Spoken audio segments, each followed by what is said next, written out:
and we've had tremendous success.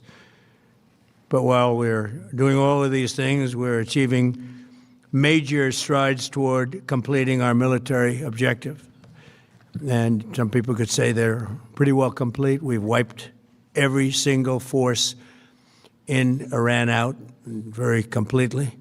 Most of Iran's naval power has been sunk. It's on the bottom of the sea. It's almost 50 ships. I was just notified it's 51 ships. I didn't know they had that many. Didn't last very long. And these are fighting vessels.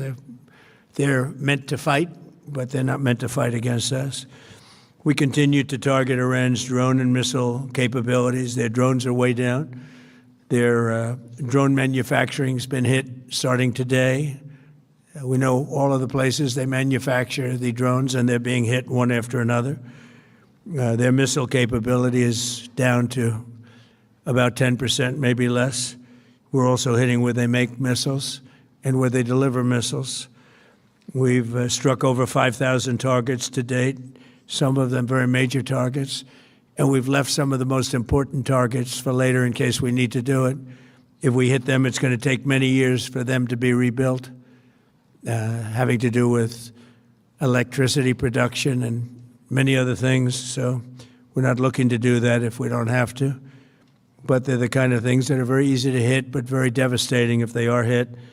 We are waiting to see what happens before we hit them. We could take them all out in one day, but it's all resulting in a 90% decline in various things, but in particular, Iranian missile launchers and 83% drop in drone launchers. As you know, the drone launchers are pretty well shot, but we're at over 90% decline in the Iranian missile launchers, which is very hard to reproduce and very hard to get. And usually what we were able to do through great equipment, a lot of smart people, as soon as they sent a missile up from a launcher, we were able to knock out that launcher within a period of 5 minutes or less, accurately right on the noggin. So now we have low-cost interceptors effectively combating Iranian drones, and our B-2 bombers recently dropped dozens of 2,000-pound bombs to destroy missile launchers all over Iran and buried deep under Iranian soil in many cases. The soil was no match. And we're also annihilating the manufacturing base that the regime uses to build drones and missiles at a rate that nobody thought was possible. We're knocking them out. We know where they all are. We're knocking them out very quickly. We're ahead of our initial timeline by a lot. I would say that we probably would not have thought after a month we'd be here, in addition to the fact that we've taken out the leadership twice and maybe 3 times. And we, as you know, we want to be involved. We don't want another president that maybe wouldn't be willing to do what I'm willing to do for the good of the world, for the good of our nation, to be stuck with the situation in 5 years or 10 years from now. So we think they should put a president in, or the head of the country in, that's going to be able to do something peacefully for a change. They've been doing this for 47 years, killing people for 47 years, whether it's the barracks or even the SS Cole where they were involved. Very strongly, they always denied it. But where they were very strongly involved, and all of the people that died through the roadside bombs died and are right now walking around with no legs, no arms, a face that's been so badly damaged. The Iranian regime has been attacking Americans and spreading terror for 47 years, and despite these countless opportunities to renounce their nuclear ambitions, which they had just a short while ago, they told Mr. Witkoff, who is standing right over here, they said, they actually said, we want to keep building. Essentially, in a real nutshell, we want to continue to build nuclear weapons. If we didn't knock out Midnight Hammer, if we didn't knock out their Iranian potential, if we didn't do that with Midnight Hammer, they would have had a nuclear weapon. They would have used it long before now. And at a minimum, Israel would have been annihilated. I was very lucky that we had the courage to do that we had the talented pilots and the great equipment. The B-2 bombers are unbelievable. We ordered 25 more, by the way. The newer, better version. It's we have the greatest military in the world. We have the greatest equipment in the world by far. You see that no matter where we go. You still need the people, though, to operate it and to use it. And those are the people that we cherish. Even after we obliterated their key nuclear sites in Operation Midnight Hammer, they never negotiated in good faith. They still continued to say, we want to build nuclear. We want enrichment at levels that were unacceptable. And they even turned down an offer for unlimited free nuclear fuel forever for civilian purposes. We had people offering them free nuclear fuel. They weren't interested in that because they wanted to build a nuclear weapon. So instead, the regime was trying to reconstitute its weapons program at a different site. They couldn't go back to where they were, the 3 sites that we obliterated, but they were starting work at another site, a different site, different kind of a site, and that was protected by granite.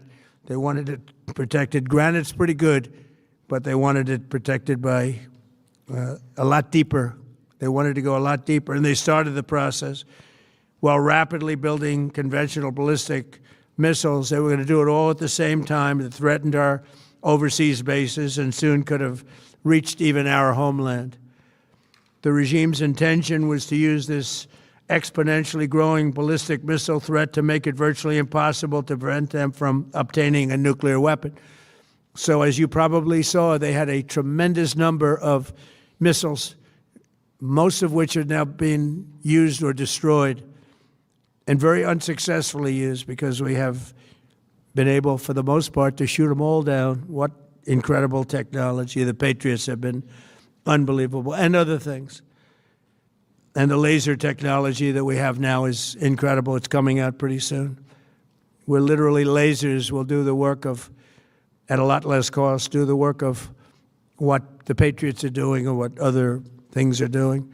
The situation was very quickly approaching the point of no return, and the United States found it intolerable, in my opinion, based on what Steve and Jared and Pete and others were telling me, Marco, so involved, that I thought that they were going to attack us. I thought they would, if we didn't do this at the time we did it, I think they had in mind to attack us. And if you notice, they did something which was very foolish, very stupid, I would say. They attacked their neighbors. And their neighbors were largely neutral, or at least weren't going to be involved, and they got attacked. And it had the reverse effect. The neighbors came onto our side and started attacking them, and actually quite successfully. If you look at Saudi Arabia, you look at UAE, Qatar, and others, but they were strong and they were smart, but they got attacked. Nobody, when I first heard it, I said, no, somebody made a mistake. There was no mistake. UAE had over 1,000 missiles shot at it, knocked them almost all down. On the very first day I came down the escalator in 2015, I said, quote, I will stop Iran from getting nuclear weapons, and all I'm doing is keeping my promise. Think of that. That was in 2015. I said it. It was a threat then and a much bigger threat now, but no longer a threat, not for a long time anyway. We want to keep it that way. As we continue Operation Epic Fury, we're also focused on keeping energy and oil flowing to the world, and I will not allow a terrorist regime to hold the world hostage and attempt to stop the globe's oil supply. And if Iran does anything to do that, they'll get hit at a much, much harder level. I will take out those targets that were easy and that I mentioned just before. We'll take them out so quickly, they'll never be able to recover, ever.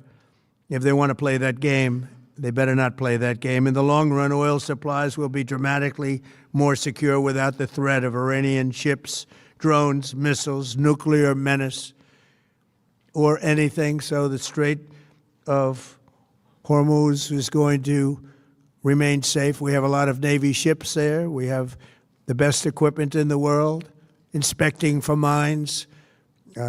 Again, most of their ships are down at the bottom of the sea, but we will hit them so hard that it will not be possible for them or anybody else helping them to ever recover that section of the world if they do anything.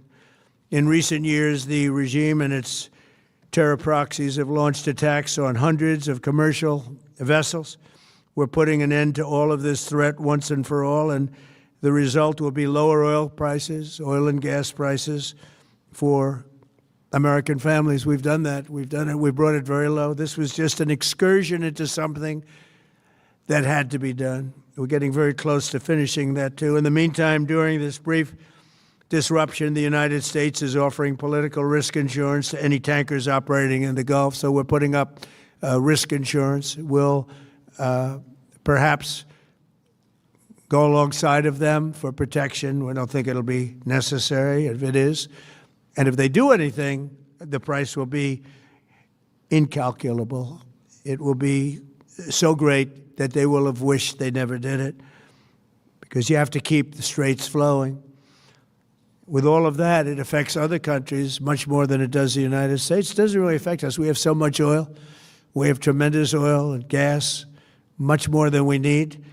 We have Venezuela now as our new partner, great partner. They've worked out so wonderful. We're working with the administration, the president, and it's a massive source of oil, gas, everything.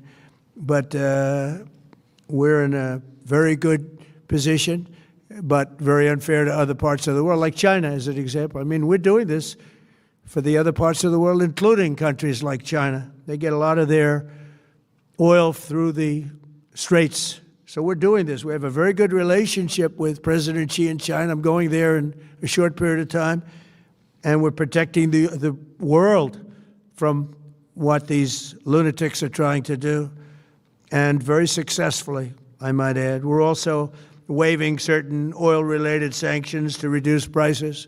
So we have sanctions on some countries. We're going to take those sanctions off till this straightens out. Then who knows, maybe we won't have to put them on. There'll be so much peace. But when the time comes, the U.S. Navy and its partners will escort tankers through the strait if needed.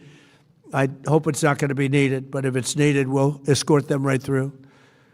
And we have the greatest mine-sweeping ability. We have the greatest ships, and all of we know exactly where they're placed. We'll get them out of there very fast, but we hope we don't have any of that. And again, if they do that, if they play that game, we're going to hit them at a level that they have not seen before.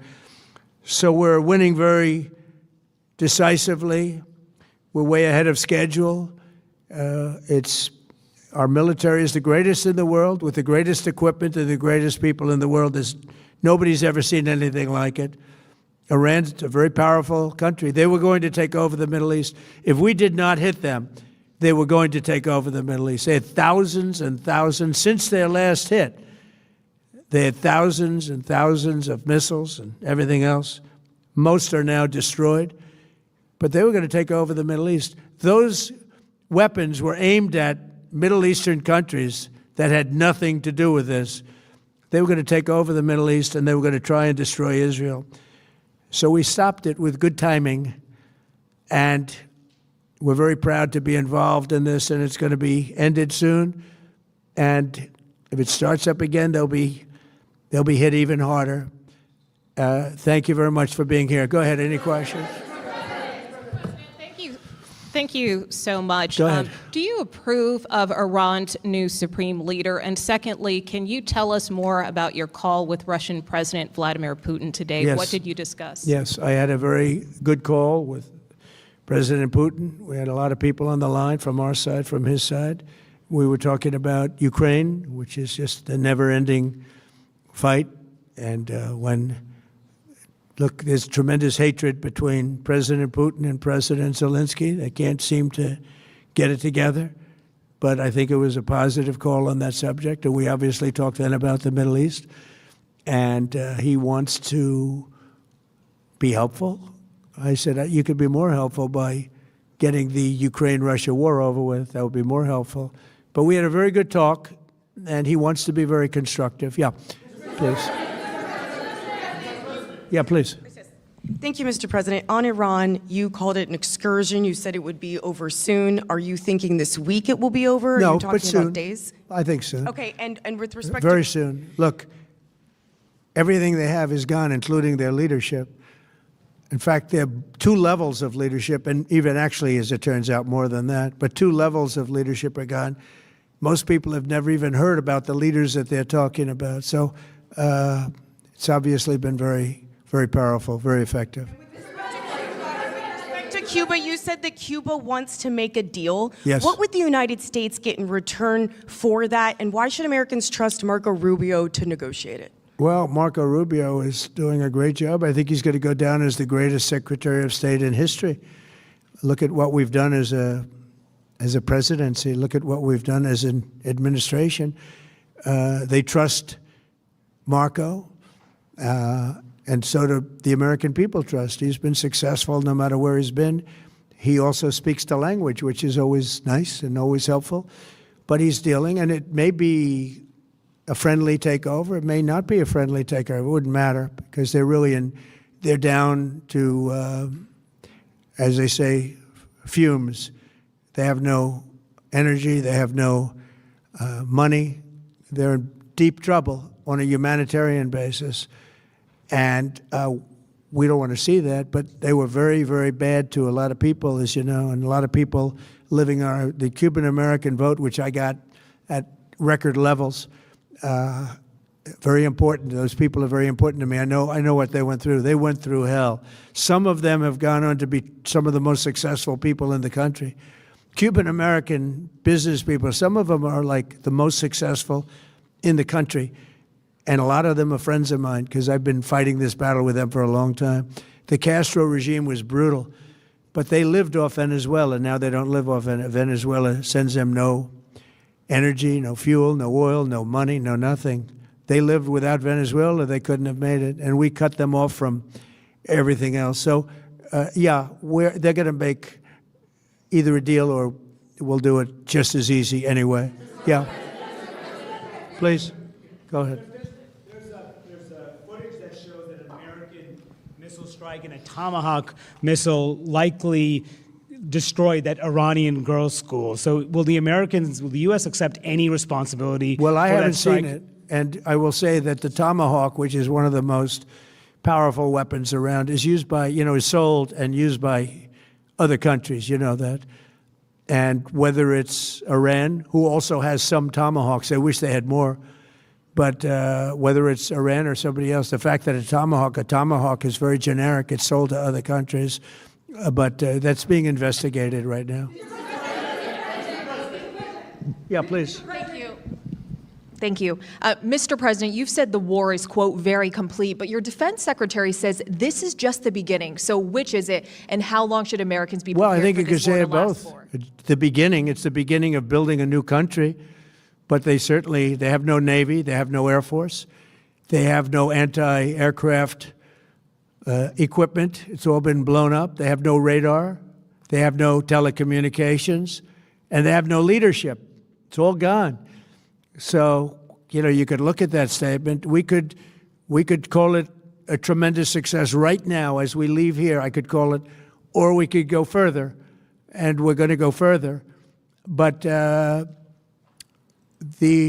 big risk on that war has been over for 3 days. We wiped them out in the first 2 days. When you think about it, it's incredible. We wiped out a big Navy, very powerful Navy.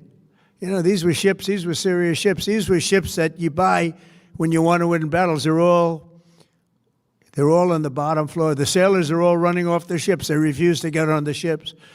The Air Force is gone. Everything's gone. The missiles are down to a trickle. The drones are down to probably 25%, and they'll soon be down to nothing. We'll have where they manufactured the drones are under fire as we speak. They're being hit. So the rest is going to be a determination as to my attitude, along with the people in the Trump administration, what we want to do. Thank you. Yeah, please. Can I ask you, you mentioned you were going to waive certain additional oil waivers or sanctions. Can you talk a little bit more about that and address in particular? Well, we're looking to keep the oil prices down. We went artificially up because of this excursion into a very positive